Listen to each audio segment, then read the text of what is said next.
What's up, guys? Welcome back to Boost Brothers Garage. Today we are going to be building a front splitter for my Porsche 944 race car. Stay tuned. Here's where I'm at right now, but let's give you guys a little better idea of how I got here. If you're wondering why I'm building a front splitter for this car, it's to balance out the downforce from that gigantic carbon fiber wing I installed. A properly designed front splitter will add front downforce to your car, and what I'm trying to do is balance out the front and rear grip so I don't have understeer or oversteer. I did a pretty good amount of research to get to the point where I'm at. As far as materials of construction, a lot of people use plywood, and there's a good reason for it. It's lightweight and strong for what it is. It's cheap and it's functional, which is why I decided to go that route. I am using 1/2-inch AB marine plywood. Most people use 1/2-inch birch plywood. I decided to use marine in case I didn't fiberglass it or coat it with resin so that it wouldn't absorb too much moisture. Some people get away with using 1/4-inch. I went with 1/2-inch. That was what most people did, and I just felt like it'd be a little stronger.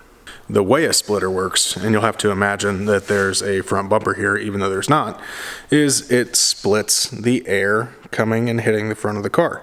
The air that goes above the splitter and stops at the bumper creates a high pressure zone, and the air that goes underneath the splitter and underneath the car creates a low pressure zone, thus creating downforce. The first thing for me to do was to lay the front bumper on the plywood and trace the outline of it. I've got it pulled a little bit away from the mark just so you can see what I'm talking about, but it would actually sit right there. What you're looking at here is actually my first failed attempt to come up with the outline of the dimensions for the splitter that I wanted. From the research I did, most people said that beyond 4 or 5 inches you see diminishing returns unless you have a wind tunnel. So I took my compass and I put it at 5 inches. Imagine I have a pen taped to this, and you just go around and make your marks. It took a little trial and error, obviously, which is why I did not use my first try. From there, we used my grandpa's ancient Craftsman jigsaw, still kicking.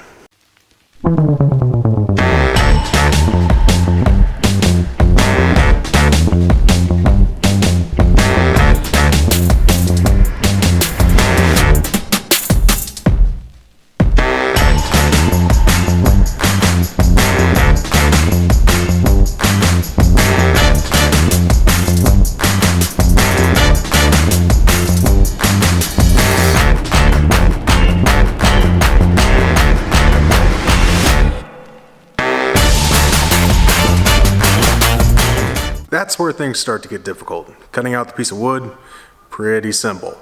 Now, we have to figure out how to attach that to the front of the car.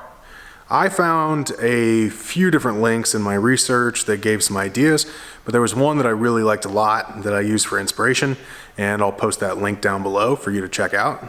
But what I decided to do was use flat steel plate, angle it into a 90 at the bottom, and attach it to the body up here, and then to the splitter down at the bottom. On the 944, from the factory right here in the corners, there's actually a bracket that comes down, just like that. So this bracket would typically hold your fender in place. This side houses the horn. The other side typically has the power steering cooler hooked up to it. So we removed these brackets, and with the remaining empty bolt holes, I installed riv nuts. For those of you that don't know, that is a riv nut, and this is the tool that's used to install them.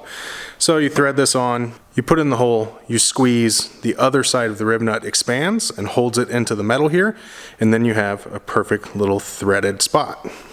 Once that was complete, I took my flat steel plate here, I bent it at a 90 at the bottom, leaving about 3.5 inches of flat spot there. I cut my holes for the riv nuts that I already showed you, and then I cut holes in the bottom for where my splitter is going to attach, and I welded on some nuts. Those nuts were originally nylox, but the nylon melted when I welded it. That's where decisions become a little bit more difficult, and luckily I had the help of some friends. Andy, Dan, Thomas, appreciate your guys' help. So the issue is this splitter is gonna hit curbing at the track. There's a good chance you're gonna go off track at some point and mow the lawn, and there's a lot of things on the racetrack that can occur that are gonna catch this splitter.